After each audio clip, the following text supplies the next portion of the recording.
5분 정도. We are going to take 5-minute break, then Linan will resume the workshop. Thank you.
지금 나와요.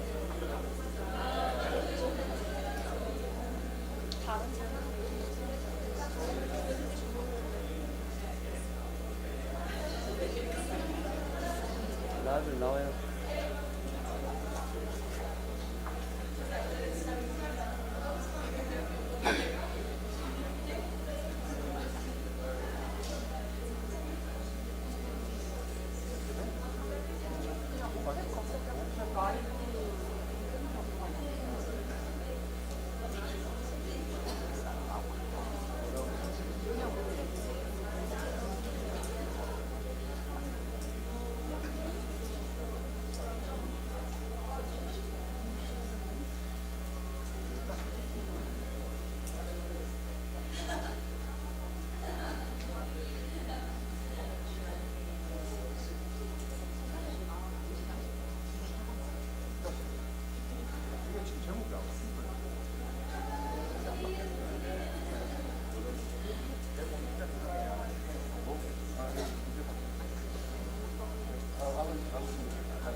리본 쿠폰.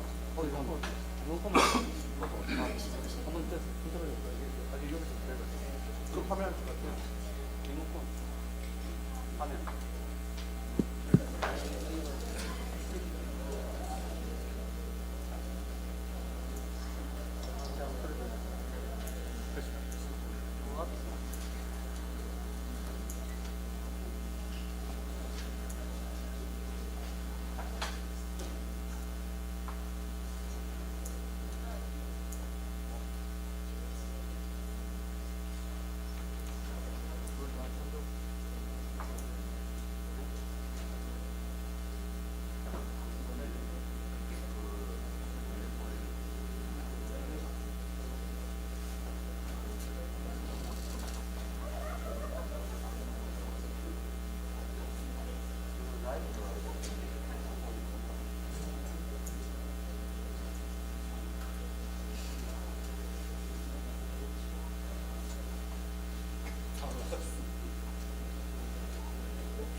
Ladies and gentlemen, good morning and welcome to the Interregional Consultation Workshop on the Memory of the World, exploring diversity, scope, and collaboration. We will now begin with our first session, which will consist of presentations, through which we will share the current status of all of the regional Memory of the World committees present here today from around the world. I'm also pleased to welcome our colleagues from the International Center for Documentary Heritage under the auspices of UNESCO, who we hope we can collaborate with on making this into a global framework altogether. I would also like to take this opportunity to congratulate the Arab region on the creation of its first Memory of the World Regional Committee.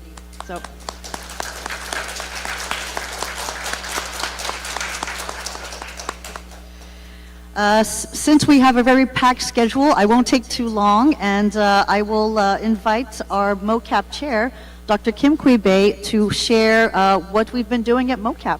Thank you.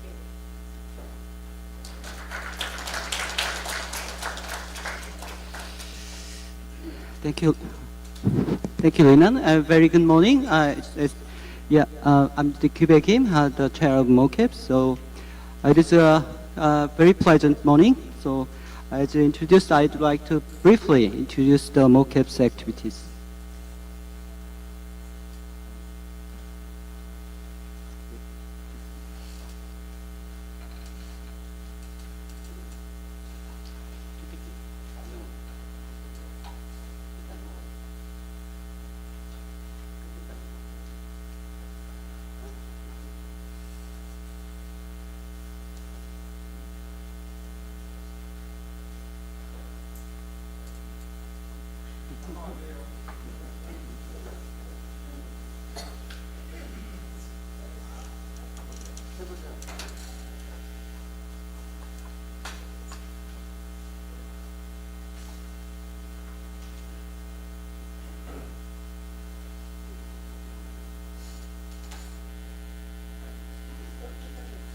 Okay, here is a table of contents. So today I will introduce a brief information about MoCap and MoCap's activities in progress and the needs and challenges. Well, under the UNESCO Memory Program, the regional committee is the first layer of governance. We support national committees and institutions, maintain the regional register, and facilitate the nomination to international register. Our role is to connect people, share resources, and keep the process transparent, bring the practical help close to the ground.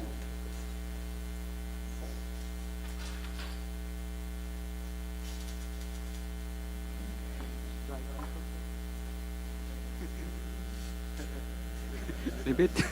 It needs a technical skill. All right. MoCap actually serves 45 countries across the ASEAN Pacific, with 21 countries operating very active national MOW committees. Our current bureau, as you see, for 2024 and 2028, elected in May 2024 at the 10th General Meeting in Mongolia. And also our Secretariat Office, as you see, is located in Andong, the Korean Studies Institute. So I really appreciate for your great support. Please.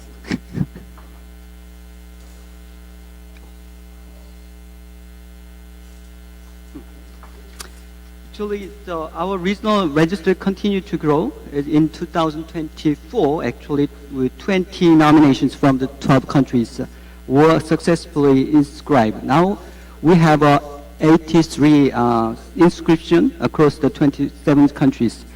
Now we are preparing for the 2026 nomination cycle.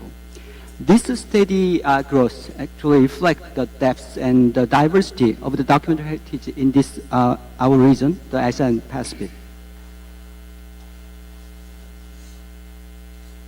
In communication matters, our website offers easy access to the information. Our social media, Facebook, Instagram, and YouTube help us to share updates, and our quarterly newsletter builds regional engagement. These channels spotlight the successful stories and invite new partners, archives, libraries, and museums, NGOs into the conversation. Capacity building remains central to our efforts under the Memory of the World program and its inscription process. For example, we support capacity building seminar in Phnom Penh in Cambodia in November 2022, and especially for the institutions preparing for the nomination dossiers. In May 2023, we organized a seminar and the workshop in Ulaanbaatar, Mongolia, bring together documents heritage stakeholders to strengthen the regional register network and share the best practice. And also 2023 July, we celebrate Indonesia's new inscriptions and took the opportunity to share the insight to the MoCap regional guidelines during the focused workshop. Our commitment extends beyond Asia, and in March 2025, we facilitate nomination workshop in Africa, resulting in development of concrete proposal for the program. And furthermore, since 2018, our grant program has provided financial support to the 45 institutions across the 15 countries, enabling local teams to digitize, describe, and share their individual collections. And also, we are very devote our inter-regional cooperation as well. So, as you see, in 2023, the chairs of MoCaps, chairs of ACMO, chairs of MOLEX signed on MOU and in Andong to different cooperation knowledge exchanges. So I sincerely hope we will make the MOU with our first regional committee in Arab region as well in the near future. We have supported the establishment of new committees, development of ACMO regional register guidelines, and sharing the best practice through the South-South cooperation. These ties help us learn faster and help more people, especially in underrepresented countries. In 2025, we advanced hand-on learning. The K-Heritage was held in Naples on 9 to 11 September, focusing on the Korean MoW inscribed heritage. It is very honor for me to participate and share our Korean experience to the Italian citizens. And also the ICDH Sabika International Conference in Kuala Lumpur on 23 to 26 September hosted an MoW side event workshop. So our Secretary General and also our bureau members participate in that workshops. These engagements lift the quality of nomination and implementation alike. And also, most recently, we continue this momentum with the International Conference on Significance of Document Heritage in Macau, held from October 2025 in collaboration with the City University of Macau, King Kyang-ho Hospital Charitable Association. Around the same time, the ICDH Pabika Pacific Workshop took place in Australia, October, providing further opportunity for professional development in the region. In November, the UNESCO Koika Arena Workshop held from 11th to 13th focused specifically on preparing the strong competition nomination for MoW program. These initiatives showcase our ongoing commitment to strengthen the capacity of document-heritage professionals and institutions worldwide. Now I'm going to tell you about the needs and challenges. We face the three cross-cutting challenges. First, limited participation from ASEAN LDC's least developed countries due to constraint in resources, expertise, and program awareness. So we must enhance our reach around the regional register. Second, we have 21 national committees, but more than 20 countries still lack national MoW committees. So we have to support their creation and sharing experience. Third, we need to expand the grant program. Actually, deliver more trainings and secure the sustainable funding to meet the growing demand. So I'd like to propose some new next proposals for the new future. So first one is actually strengthen to networking through the participation in annual meeting and joint project. And second one is enhance digital access by upgrading our exhibition website and AI-based multilingual search, expanding digital preservation workshop to more countries, and improving online resource accessibility. And thirdly, let us support underrepresented countries by expanding the ACC MoCap small grant programs and pursuing the cooperative funding. We also encourage joint nomination between countries within our region and with partners beyond the region. Let me close where I began. The documentary heritage is about the people, and our responsibility is to preserve carefully and enhance the accessibility, and also explain its value clearly. If we do these three things together, our record will continue to serve to the public goods across the communities, across the countries, also across the generations. Thank you for your attention.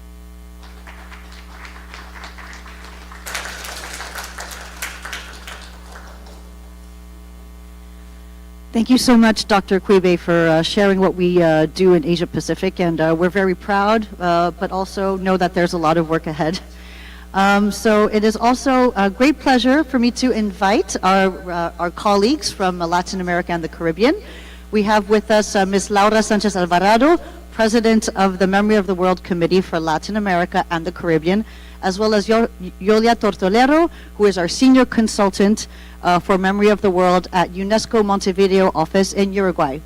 So please allow me to welcome them, and thank you so much for joining us.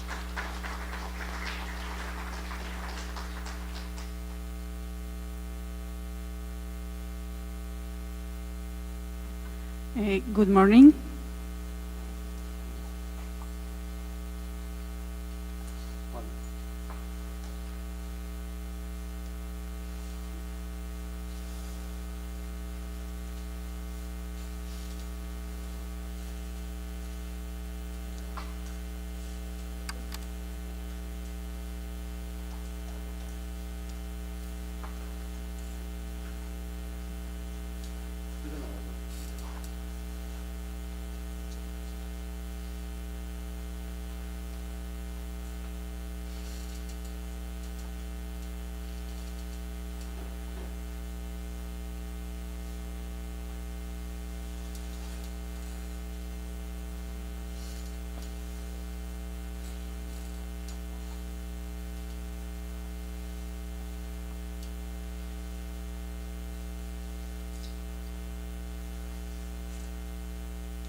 Okay.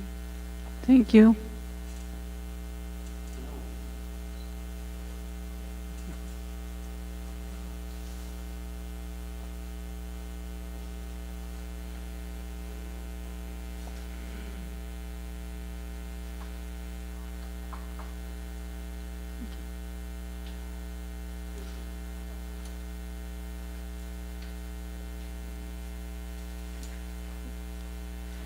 I present the status of the Memory of the World Committee for the Caribbean and Latin America.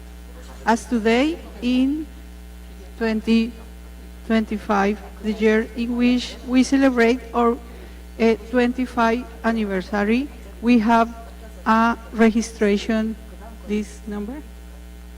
109 experts have served as a part of the committee. We have 14 national committee active. These are the teams that connect the heritage we have recorded. These are the registration figures for the region, and these are amounts per country. These data are available for institutions showing that archives hold the majority of the files and audiovisual archives have a small number.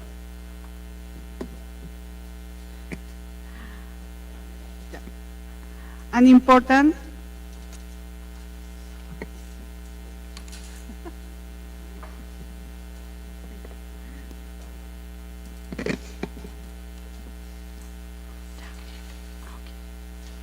important development is the committee website, which we invite you to visit, and where, among other things, you can find the publication regarding the records of 2018. And also the data from the observatory, which is the strategy. This is a virtual space where information about the state of heritage is shared, from the most technical aspects of access and digitalization. The most frequent risks they face are natural disasters, lack of public policies, budgets, and lack of response protocols.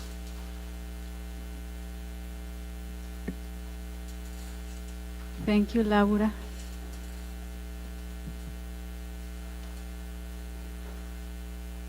Well, yes. Well, yes, as you see here, we put this slide to show you our origins as a committee, as a regional committee in 2000. It was created in 2000, and we launched MoLAC launched the regional register in 2002. And after that, we began doing some projects, and one of our projects was having a blog. Then we began as committee publishing a blog in 2013, and then it changed to another format in 2019. And after that, the initiative of UNESCO in having a standardized website for all regional committees was a milestone for all of us, because we began standardizing our information and registering all inscriptions that we have since 202 here. And then thanks to that, we also gathered, thanks to Lourdes Blanco, an expert from Venezuela, who sadly passed away a few years ago, but she edited this documentary heritage printed book on all the registers of memory of the world in Latin America and the Caribbean from 2002 and 2018. And thanks to that also, the committee began this initiative of implementing an observatory of risks, and thanks to that, when many institutions present a nomination each year, they have a section that is mandatory on the risks they're facing. Here is how you see this in our website, the Memory Observatory, and how each country has different registers, and then you can display each one of them with a synthesis of the main risks, as this example on Radio Sociedad de Rio de Janeiro, and you see the level of risks on this specific register. So thanks to the observatory, we have now processed the current findings after 3 years of implementing this section on the nomination form. So out of 263 registers inscribed so far, almost 60% of them, that is 156 registers, have reported their risks. However, we have a lot of work to do to complete these risks in the whole registers. And also one of the main risks, the moderate and high risk reported by category, these are the 5 categories that are assessed in this risk initiative. So in management and organization category, human resources is one of the most important risks, followed by lack of public policies in the social politic category. And in the environment, humidity is one of the main risks, followed by earthquake in the category of natural disasters. And at the end, finally, in the category of building and its environments is the location where it is. Well, and in concluding, here we only want to share with you some of our current needs and challenges, such as defining new strategies to assess nominations, because this year we received the double of nominations in comparison with last year. We also need to keep updated the status of each regional register, especially those who were presented in the first years of the launch of the register, the regional register. So we have to keep on including them in our initiatives specifically. And from the other side, increasing training activities and workshops on MoW program and on MoW register is a fundamental issue that we have to promote more, as well as promoting cooperation between member institutions and MoW national committees in the region, and reinforcing and expanding the existing networks of experts that helps a lot to the committee in working and enhancing our initiatives. And finally, developing a risk alert in real time is that we are now thinking on that could be linked to MoLAC Observatory. So in case an archive or a library gets flooded, for example, or has problems related to climate change and to disasters, how to alert in real time that that's happening, and how to move all the networks of experts and institutions in the region is our main challenge in this moment. Finally, building bridges between the regional register inscriptions and specific research and education projects to launch initiatives on current trends like climate change, disaster risk reduction, artificial intelligence. I mean, those trends that we're living on each day, we have to be updating all the time our projects and initiatives in this context, as well as the migratory flows, among others, and the digital literacy. So, well, that's the overview that we wanted to give you, so thank you very much.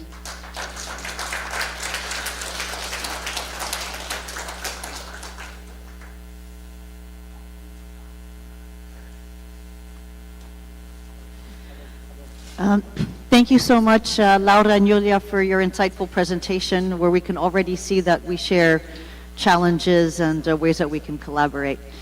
So now I am pleased to introduce our next presenter, my dear friend Papa Movpar Diop, who came all the way from Senegal, and he is the president of the Africa Regional Committee for the Memory of the World. So Papa, please welcome.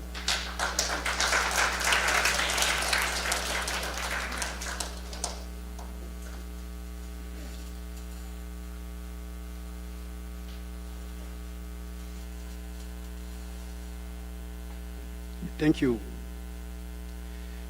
Dear colleagues, at the start of my presentation, I would like to thank, on behalf of all my African colleagues, the Andong city and its mayor for kind hospitality. I also thank the Korean Institute, the Korean Studies Institute and MoCap for this last initiative to further advance the memory of the world, always involving regional committees. Please, let me also acknowledge the commitment and professionalism of Dr. Kwebe Kim, Dr. Bosang Kang, and Dr. Lin Al-Moro. Their kind assistance made things easier. Thank you. I would like also to apologize for the non-participation of my colleague Dr. Lydia Mutuma from Kenya, which was beyond her control. She was kindly invited as the second representative for ACMOV. Now, our presentation will focus on 3 points: a brief overview of ACMOV, its current activities and action, and the needs and challenges we face. Next. Okay.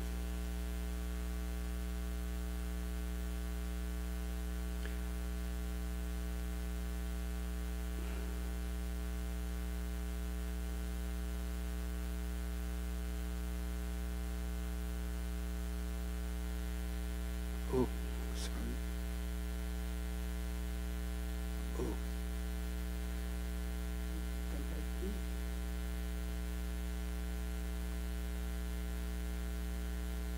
Okay. Yes, after.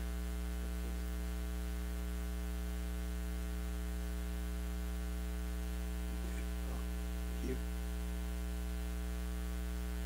Thank you.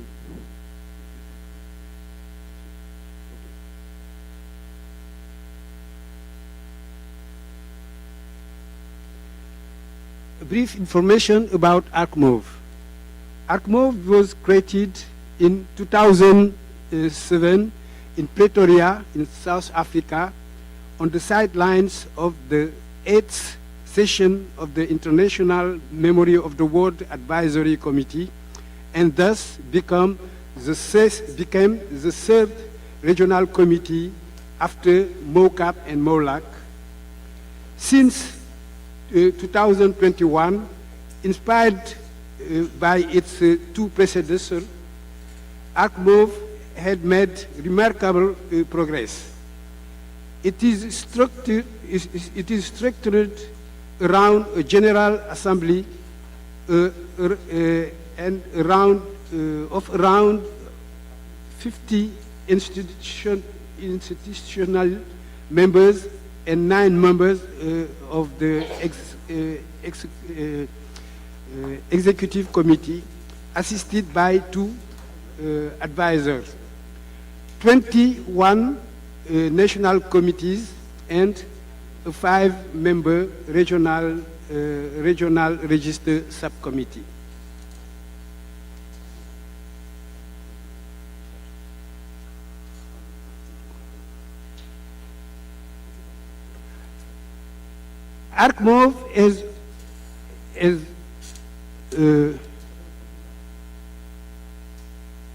ACMOV is organized Memory of the World awareness workshop in many African countries, thus helping to raise the level of nomination and registration to the international register.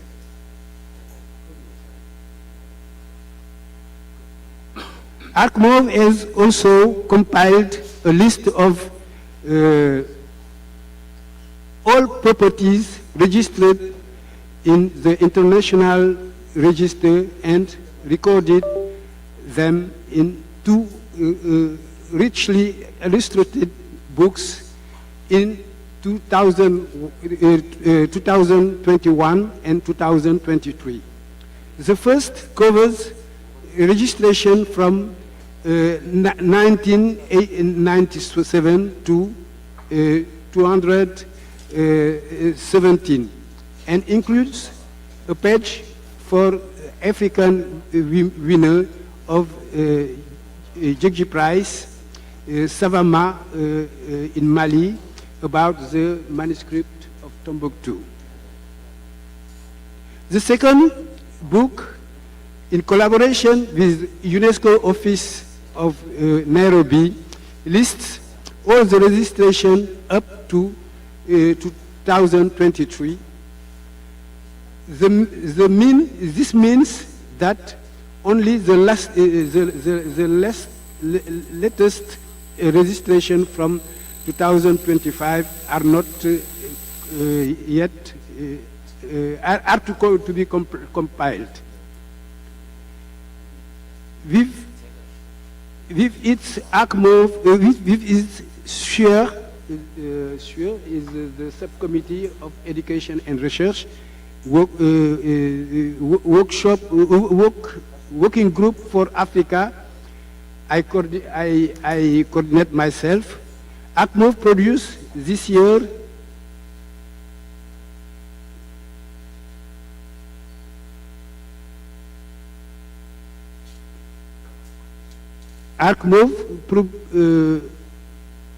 produced this year the edition and the printing of the French version of the book Preventive Conservation and Disaster Prevention for Documentary Heritage in Africa, a Memory of the World Guide.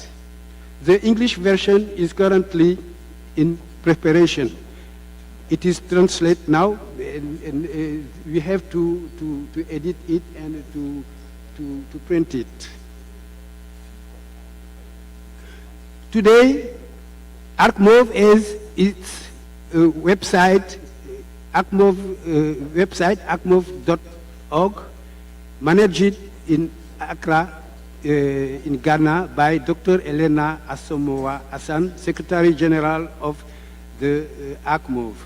And it is the occasion for me to thank a lot the International Center for Documentary Heritage, which helped a lot Africa by being the domain for 10 years. Thank you.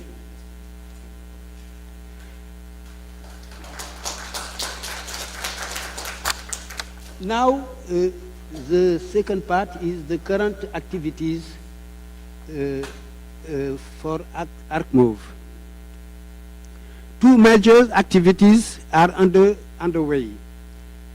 The selection of nomination files for the first properties to be included in the regional register and preparation of the ACMOV General Assembly. Regarding the selection of nomination files for the first properties to be included in the ACMOV Regional Register, 6 properties are being nominated. The first meeting of nomination evaluation subcommittee was held in October 7th, and additional information and correction to nomination forms were requested from some nominators. After receiving this information, a final meeting is tentatively scheduled on Wednesday, December 17th this year, to definitively designate which of the 6 properties will be the first to be included in our regional register. Relating to the ACMOV General Assembly, it will held at the end of this year, making the end of the current executive committee term. This will mainly involve re-electing a new executive committee for 4 years term, revising certain guideline text for greater efficiency of action and activities, including a strong campaign to establish national MoW Memory of the World committees throughout the continent. Various content may force us to hold the General Assembly online with simultaneous translation into English and French.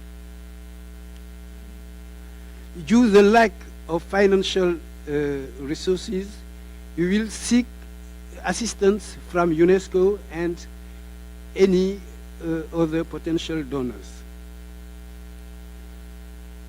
This will also be an opportunity to launch a new call for creation of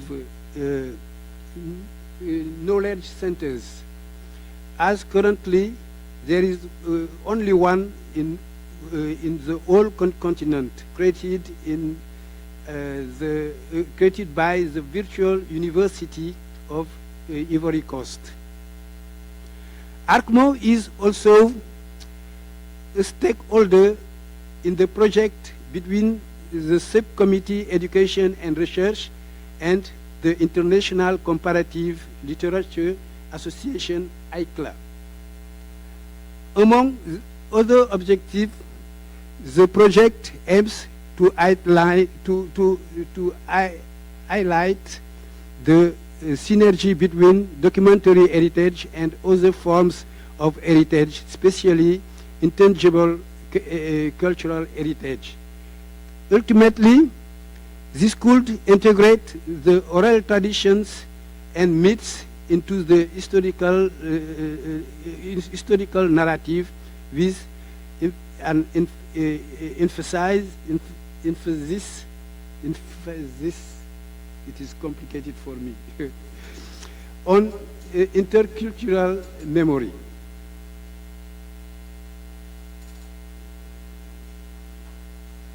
The last part is for needs and challenges. ARCMO is not fortunate as the other regional committees and faces too many challenges.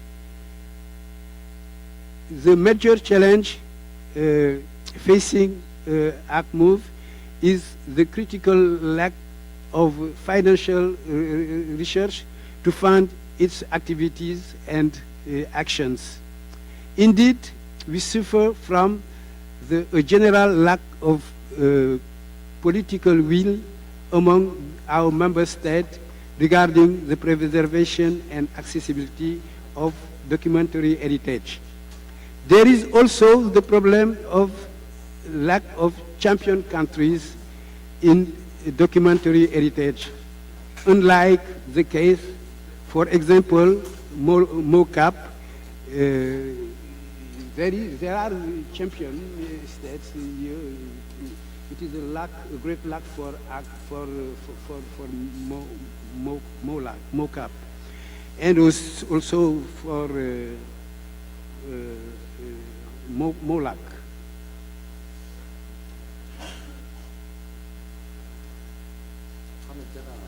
There is also a problem of, this means that we often turn to our partners, mainly UNESCO, ICDH, MoCap, and MoLAC for their support.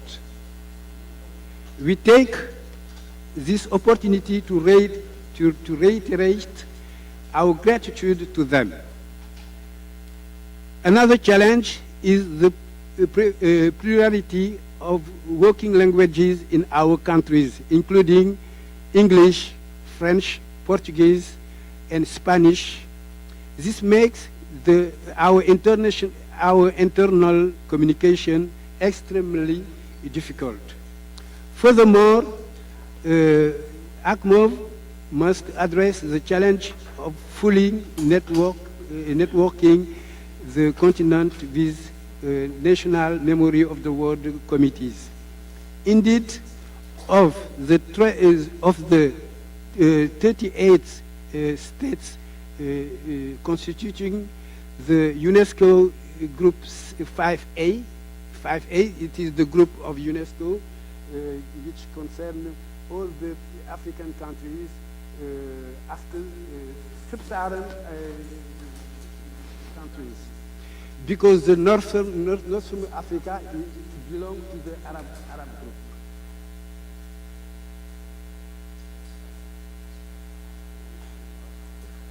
To conclude, dear colleague, compared to its predecessors, MoCap and MOLAC, these are the modest achievements and that ArcMoV had made, and the enormous challenges and specificities it faces.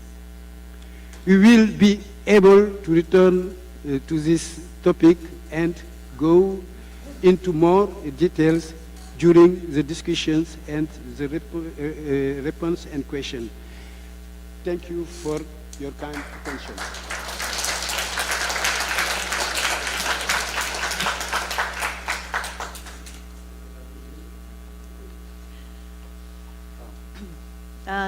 Thank you so much, Papa, for sharing the progress and what's happening at the Africa Memory of the World Committee.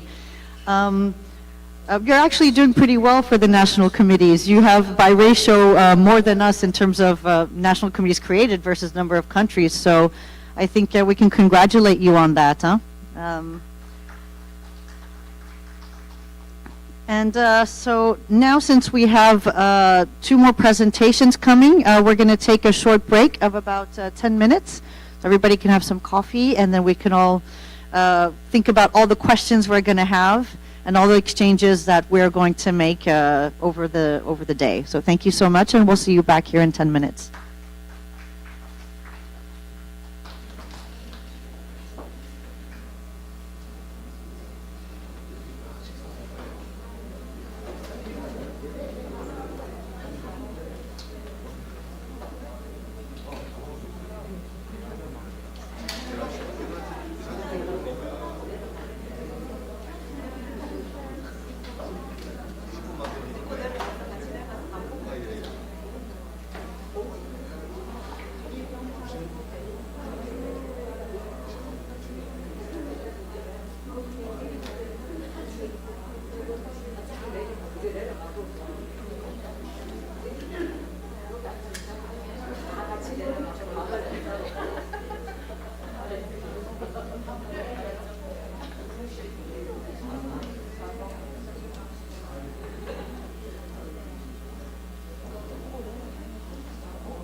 안 넘어가. 아까처럼 안 하고 바로 넘어가도록 해요.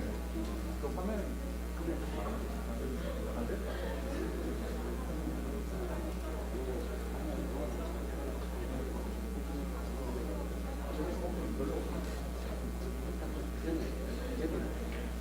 띄울게요.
그리고 지금 바뀌어 있는 걸로 하신 거 맞아요?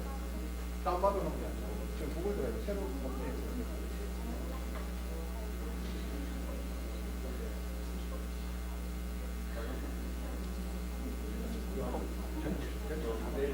네, 다 바뀌었어요. 새로 그냥 다 같은 네.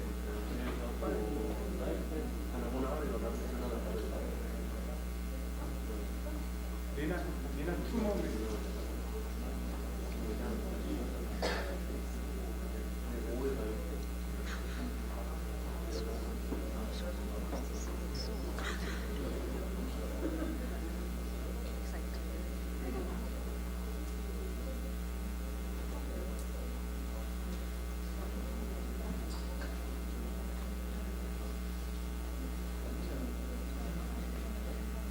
하면 왔다 갔다 하실 거예요. 이거를 그래. 이렇게 예. 가끔 스크린 보내고 그리고 얼굴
Apologies for the delay. Please bear with us while we sort out some technical issues.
Thank you very much for waiting. So I am very pleased to introduce my new friend, new colleague, Mr. Sharif Kamel Shaheen, who will talk to us about what's been happening since the very newly created Memory of the World Committee for the Arab region. So please allow me to welcome Dr. Sharif Shaheen.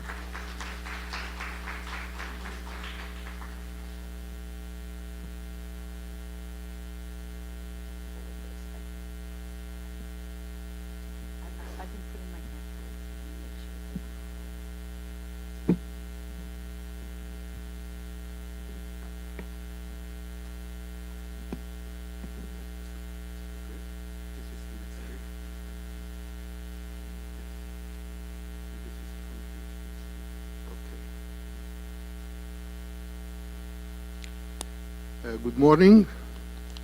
First, I would like to start with thanks for kind hospitality and well-organized program that they started working on it few months ago, and now we are here in a very comfortable environment since that time, and many thanks to the energetic, polite, generous assistance from Dr. Bo Kang and his assistant, Ms. Maika.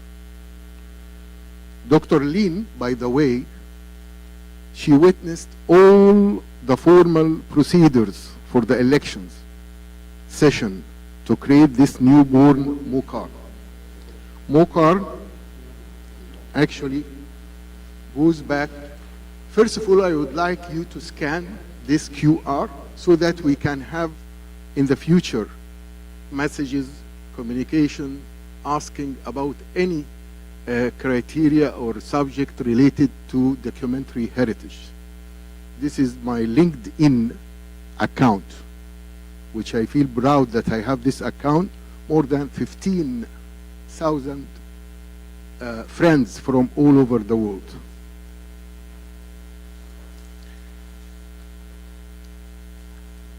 This session is sharing the current status of regional committees, brief information about MoCAR.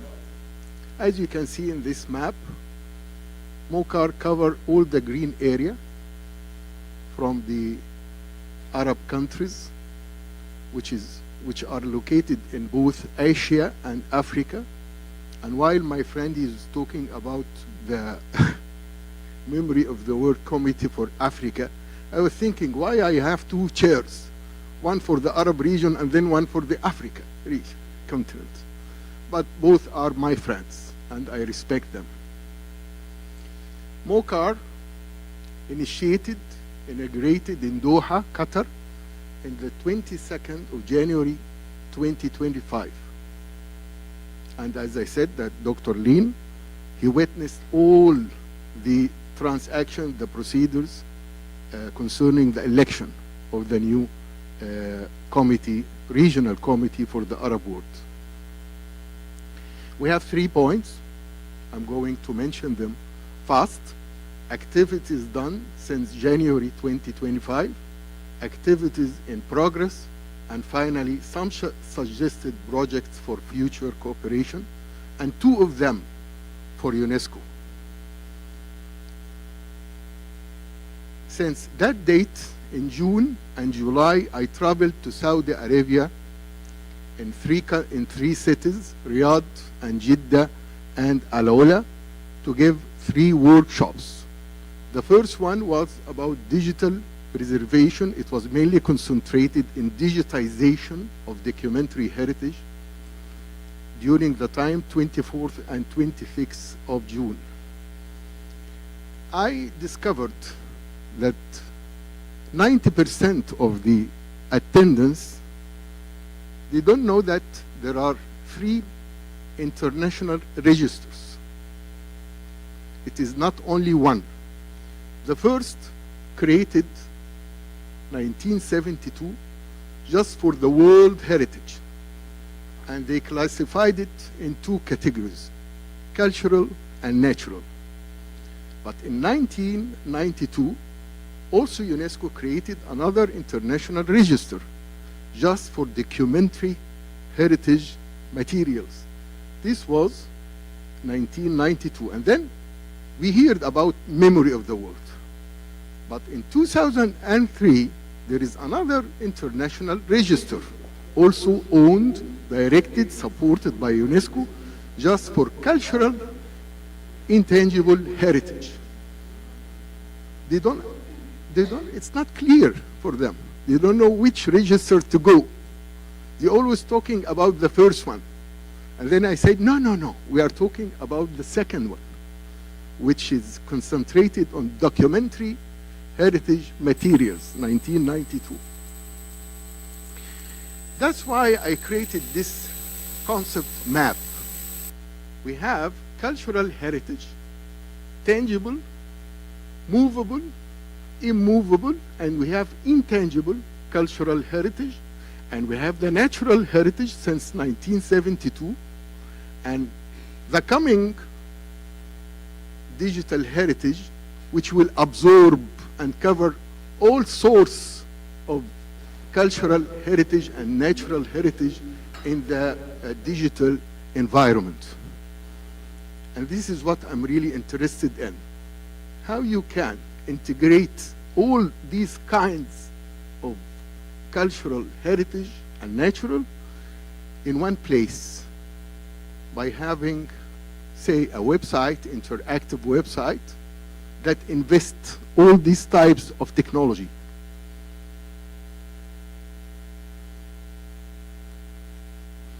Also, I discovered from the first workshop that the majority don't have an idea about digitizing the documentary or the traditional documentary heritage item to digital. The digital item, you started a new life cycle. The digital item for this piece of documentary heritage consists of the digital object. It might be a map, a manuscript, an old book, a musical note, because I love music, metadata that describe this object, and some interfaces, services interfaces related to this object, and identifier.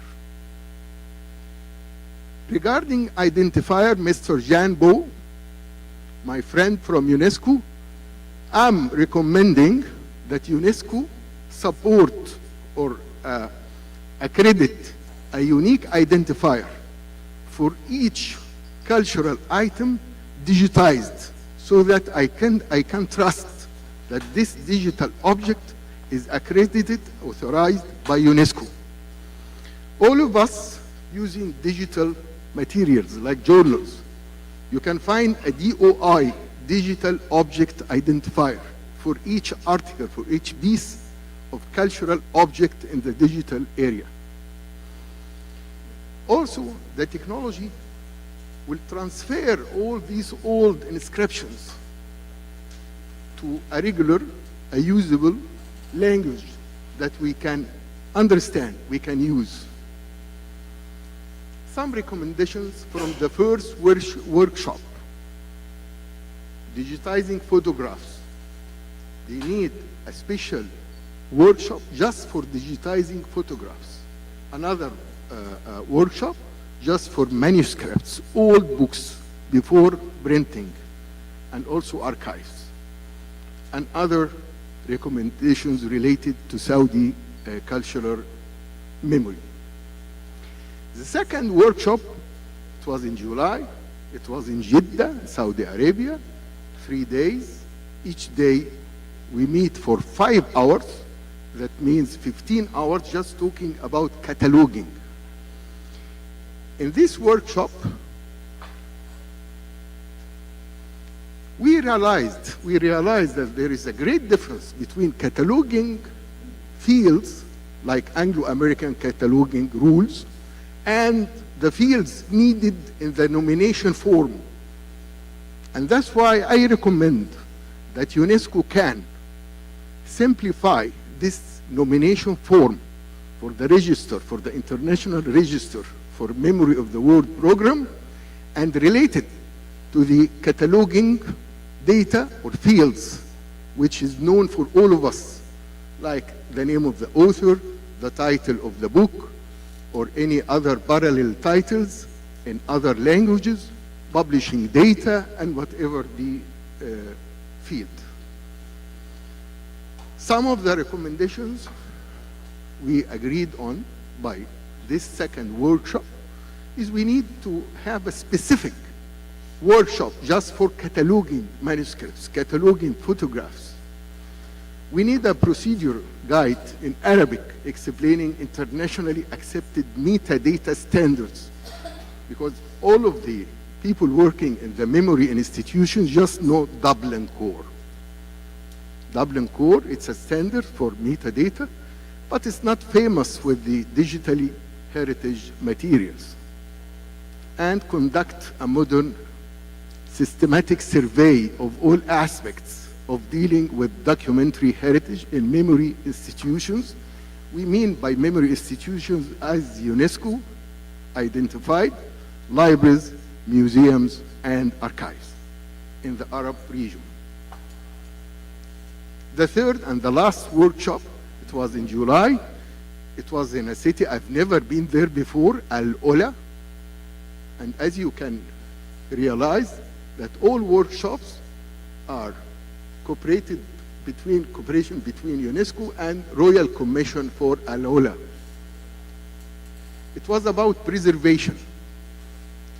And in preservation, especially not the ordinary or traditional preservation or restoration, we are talking about digital preservation.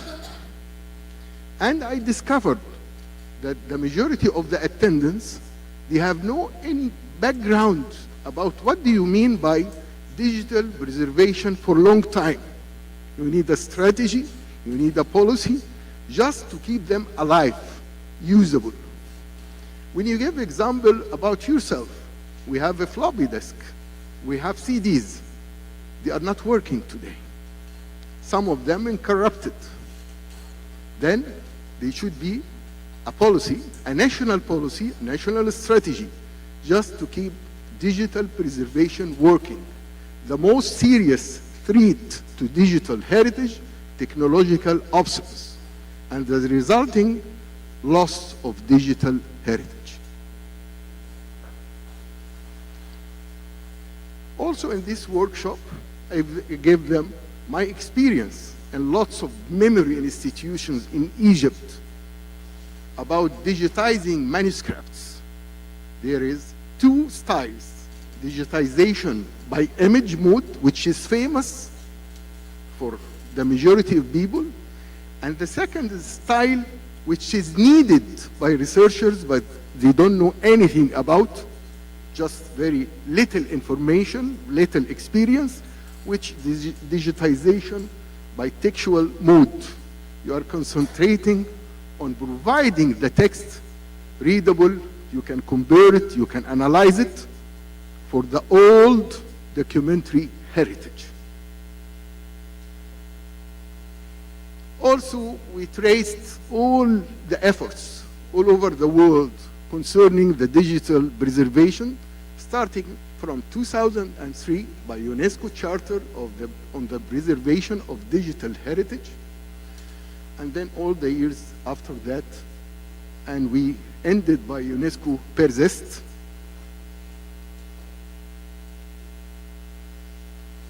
We recommended in Al-Ola, this old heritage city, that we can finalize with Al-Ola framework for digital cultural heritage preservation. But they didn't actually, we don't have the time at that time to end with this framework, but I'm sure that in the future we will do that maybe later on. This is the Persist Heritage Software Platform. I explained how it works. Actually, it's very important, but we discovered that there is British Library also, they have a good experience with digital heritage and converting the old files, electronic files, to a new one that can work nowadays. We finalized and we recommended after the third workshop with the digital preservation of text files. We need a very specific workshop that deals with digital preservation of text files, and another workshop for digital preservation of image files. And we need also explanatory procedural guide in Arabic for all these things. The fifth recommendation and the sixth is very important for UNESCO. Study the proposed framework document for Al-Ola's digital cultural heritage preservation. We have an outline. Through these 3 days, we planned an outline, and we recommend the study of the justification and importance of implementing a specific digital identifier for all documentary heritage material that converted to digital formats similar to a DOI or digital object identifier. Activities in progress, which is very important for us, for the MoCAR, is the MoCAR Strategic Plan, 2025-2029. We have a vision, we have several meetings online, and by the way, Dr. Ahmed Abdallah Al-Bouanin, the chair of MoCAR, is up on the right-hand side.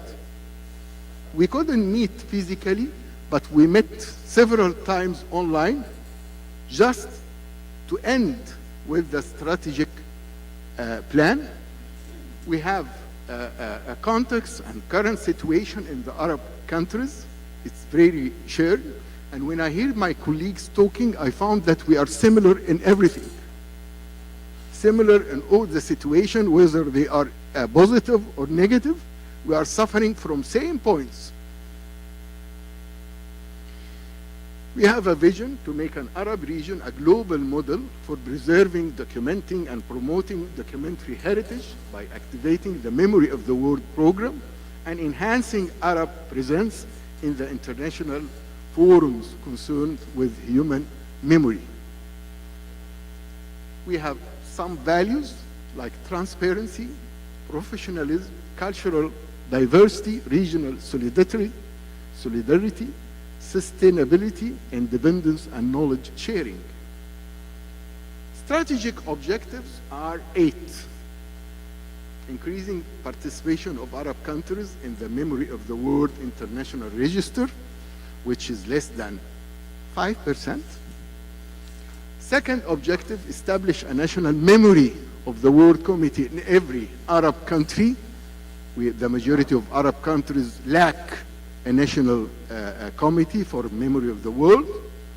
Developing a regional network of experts in documents and archival sciences, and institutional and human capacities like the 3 workshops we arranged in Saudi Arabia, and promoting digitization and protecting vulnerable heritage collections, spreading institutional and community awareness, deepening regional and international cooperation, and that's why I'm here, I'm really open for all sorts of cooperation, development of national policies for document protection, challenges and remedial measures.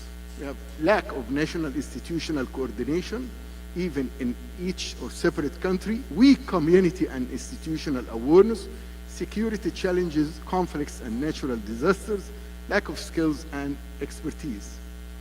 Suggested projects, which is really important, because I discussed this with experts in history, with experts in manuscripts all over the world.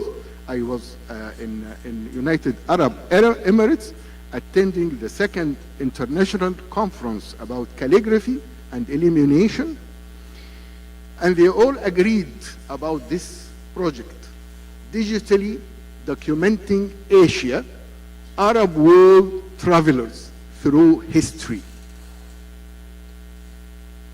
Documenting Arab musical heritage, like musical notes, audio tracks, magazine, books, newspapers that is related to music and musician.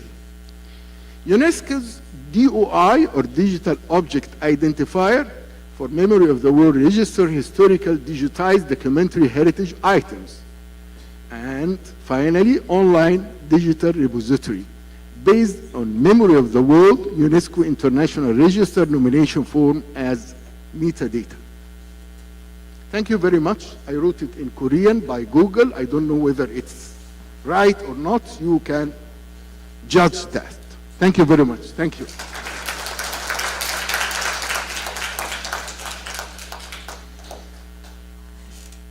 Thank you very much for this presentation, and we're delighted to see the enthusiasm and the energy that the Memory of the World program has for the Arab region, and we're looking forward to collaborating all together.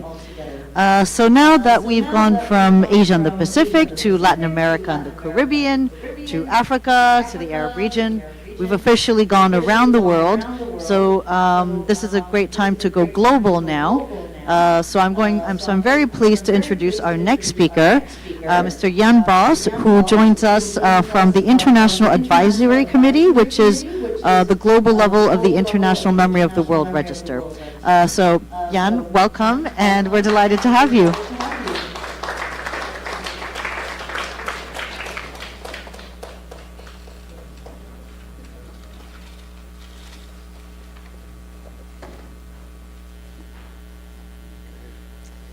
Well, good morning, dear colleagues and dear friends of the Memory of the World program.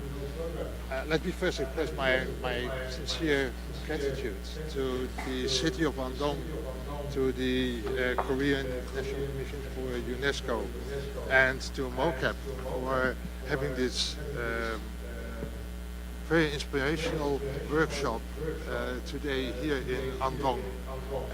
It's another expression of the strong support that is given by the Republic of South Korea to the Memory of the World program. And I really appreciate and have a sincere gratitude to everything that Korea is doing for the program. It's really unparalleled in the world. And secondly, I must say that I feel a little bit embarrassed to stand here after having heard the presentations of my colleagues, the presentations about MoCap, about MoLec, about ArcMo, about MoCar, and all the activities that are going on, the vision that they have, the plans that they have for the future. And I'm supposed to talk about Europe, and the situation in Europe is not exactly the same.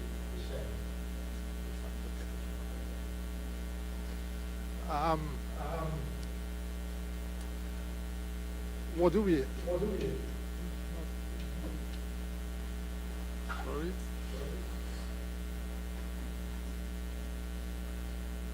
Yes, that's the one. First of all, I have to say that there is no European regional committee for the Memory of the World program. We have a regional committee in Asia and the Pacific, in Latin America, in the African region, in the Arab region, and where's the European one? It's not there. And I can give you the reasons and tell you that there have been attempts to establish such a committee, but it's not there. That's the reality. And as there's no regional committee, there's also no regional register. So I can't tell you about any progress on that matter. There have been attempts in the past, but it failed, and there's nothing that I can say about it at the moment.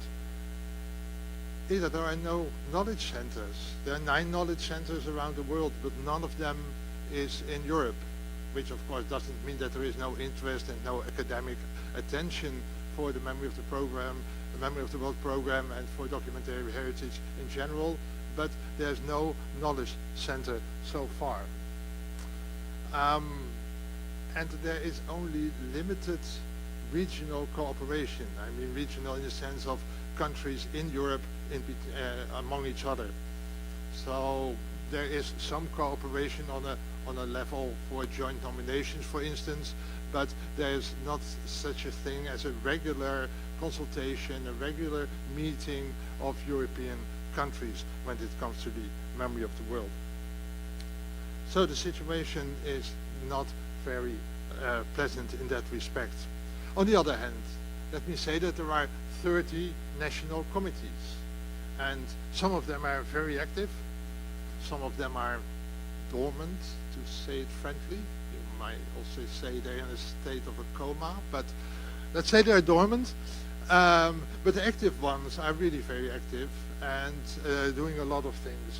They prepare new nominations for the International Register, or they advise the nominators who are composing such a nomination.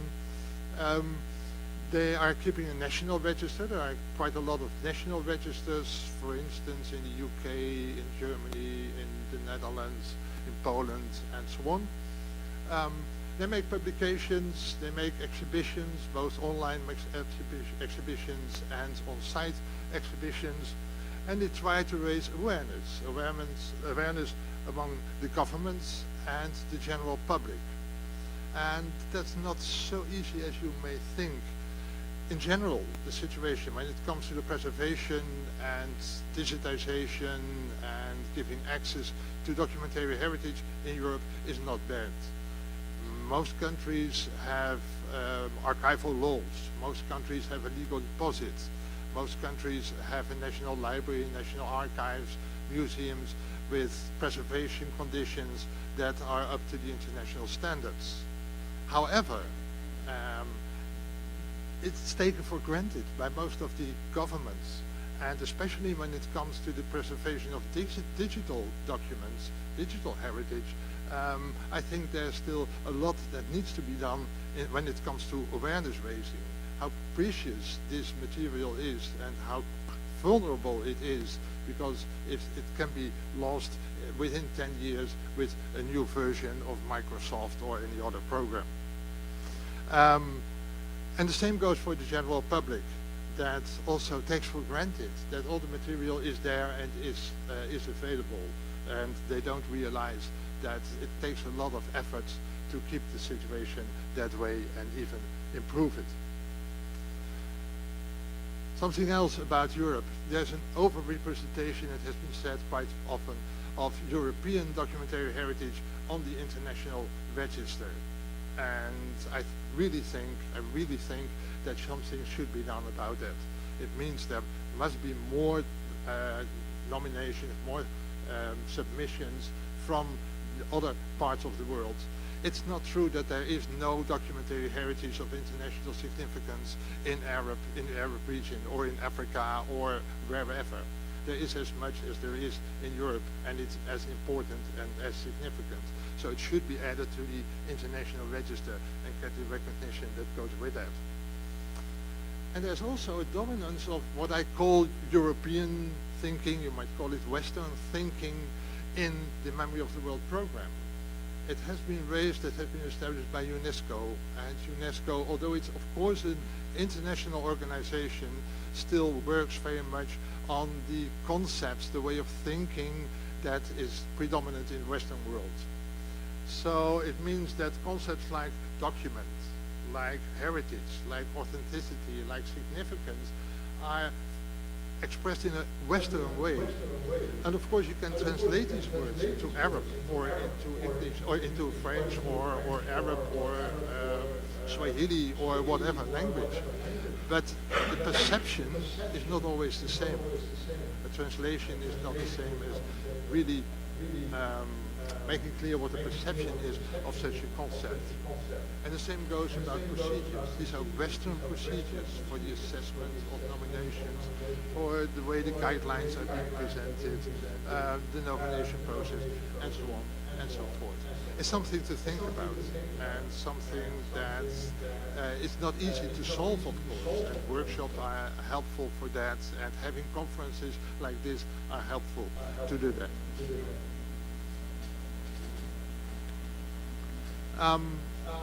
As Lin just said, I'm also chair of the International Advisory Committee, and I'd like to share with you some of the recent discussions that we had in the International Advisory Committee.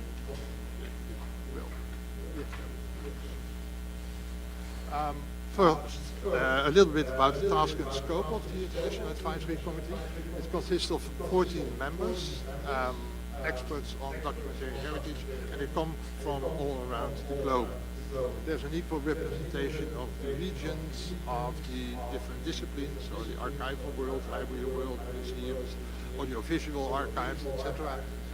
The different schools, the academic schools, in how you perceive documentary heritage, what you can do with it, and also an equal representation of gender. There are 8 women, 6 men at the moment, members of the International Advisory Committee.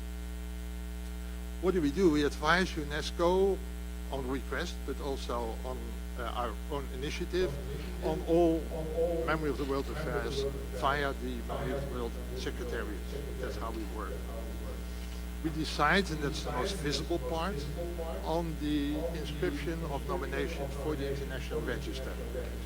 It has to be confirmed by the Executive Board of UNESCO, but the Executive Board does not discuss individual nominations. The IAC decides about individual nominations, and then the whole package goes to the Executive Board, and they can only say yes. That's the way. If they say no, it means that everything is being rejected, and that it would, well, create a crisis, I'd say. There are 3 subcommittees of the International Advisory Committee. The Register Subcommittee, that assesses all the submitted nominations for the International Register and gives preliminary recommendations, and then the decisions are made by the IAC. The Subcommittee for Research and Education, which does a lot, is very active in promoting academic, but also secondary and primary school knowledge of the Memory of the World program, knowledge on documentary heritage in general. They have their own newsletter, which is very informative, and they also have a working group on the knowledge centers. There are 9 knowledge centers at the moment at academic institutions, mainly in Asia, but also in Latin America. And they promote the study of documentary heritage in the academic world.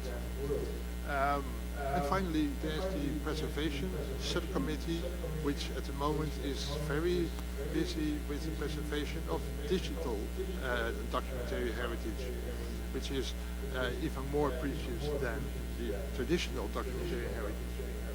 And finally, the members of the IAC participate in conferences, workshops, they make publications, etc. You can understand. A few of the recent IAC discussions, we discussed the process of contested nominations. Sometimes nominations that are being submitted are contested by another country. And the process for that is complicated and means in practice that it can last for years and years and years, and in fact should not have an end. And we have discussed that this is an undesirable situation, and that somehow the procedure should make clear that after, let's say, 4 years, there has to be a decision about contested nominations. We also discussed the reaction that we could have as program on the intentional destruction of documentary heritage in armed conflicts. You can think of what's happening in Ukraine, of what's happening in Gaza, in Myanmar, and many other places in the world. It's not only the destruction of buildings, it's not only the personal victims, but also documentary heritage is being targeted intentionally to destroy the local culture, and that's something that UNESCO in general is speaking very clearly about and clearly against, but as Memory of the World International Advisory Committee, we supported UNESCO in that respect, but also we were wondering ourselves, couldn't we do more in a more active way, maybe an activist way, to express our concerns about what's happening in armed conflict. Another very important subject is artificial intelligence in relation to documentary heritage, and the preservation subcommittee is working on that, and it's both about the use of artificial intelligence, which can be great for dissemination, for, let's say, the ways to make connections between the ways the data of documentary heritage here and there and so on.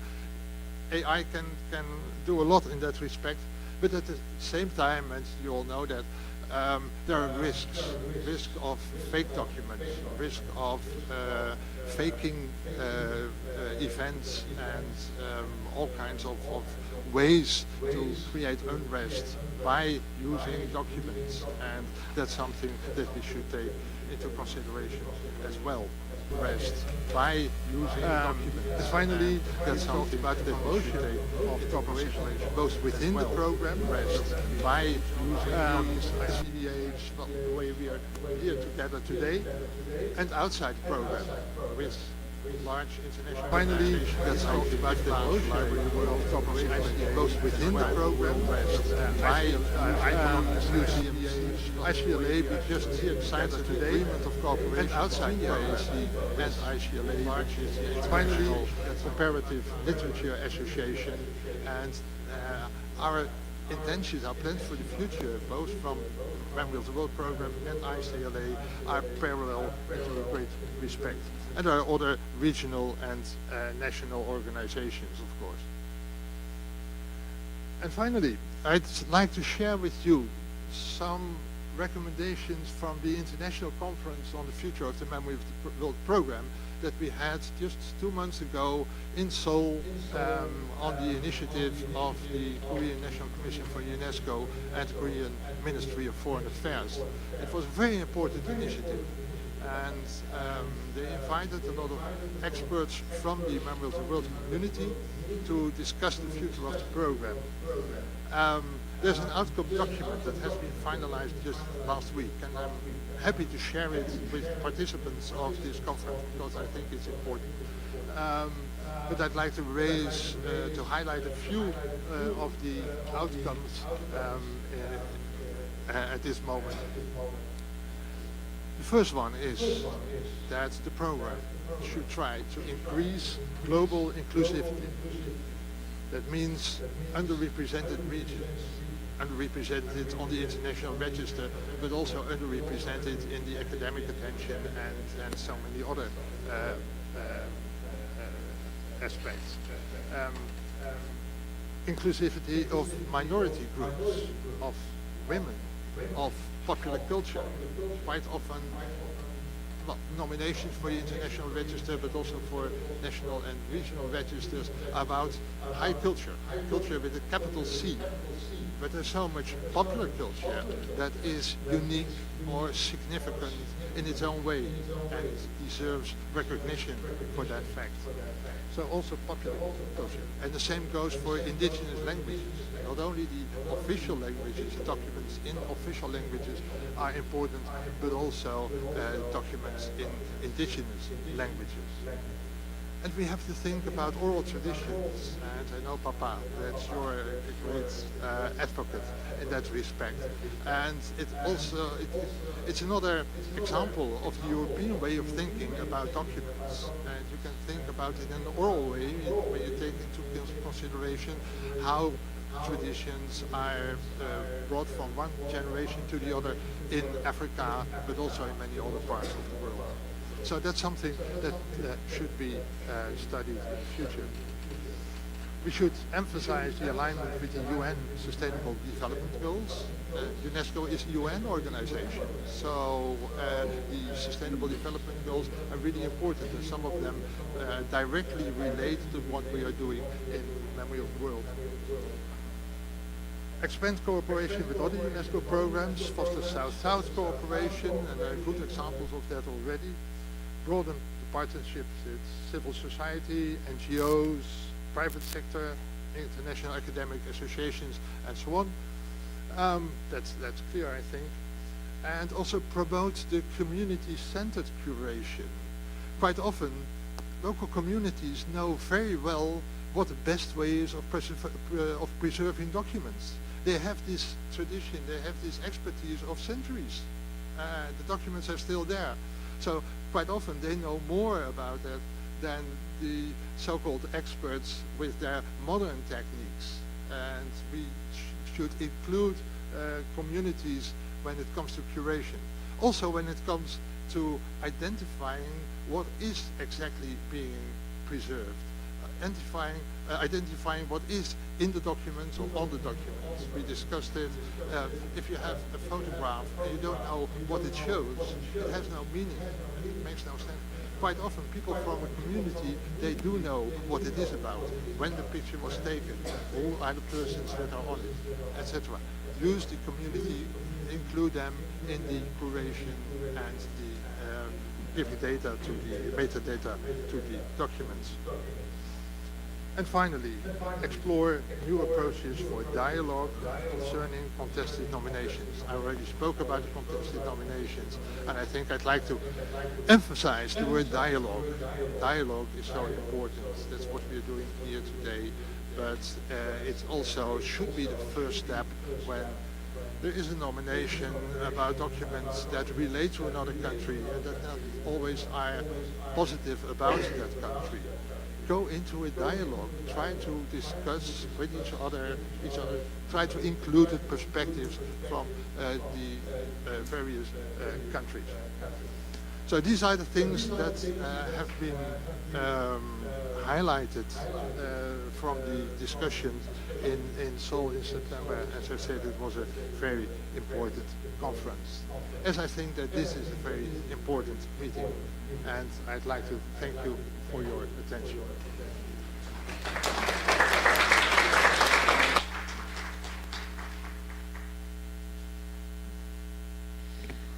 Thank you so much, Jan. And now I'm pleased to say that we have gone around the world for the memory of the world. I'm sure you all have a lot of thoughts, questions, and comments. I can see people thinking, I can see notes being taken. So I would like to ask you to save those for the afternoon session, where we will be able to discuss how we can work together to meet those needs and challenges, and where we can share our strengths. Before we break out for lunch, I'm going to hand it off to my colleague Bo for him to give us some details about it. Thank you so much. We are going to have a lunch in the different building. It will take about 5 minutes, but please just follow us. And 한국 분들은 일단 내빈들 저기 회의가 바로 있어가지고 식사하시고 그 다음에 좀 식사 부탁드리겠습니다. 이제 식당으로 이동하겠습니다. Let's go to the restaurant.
you.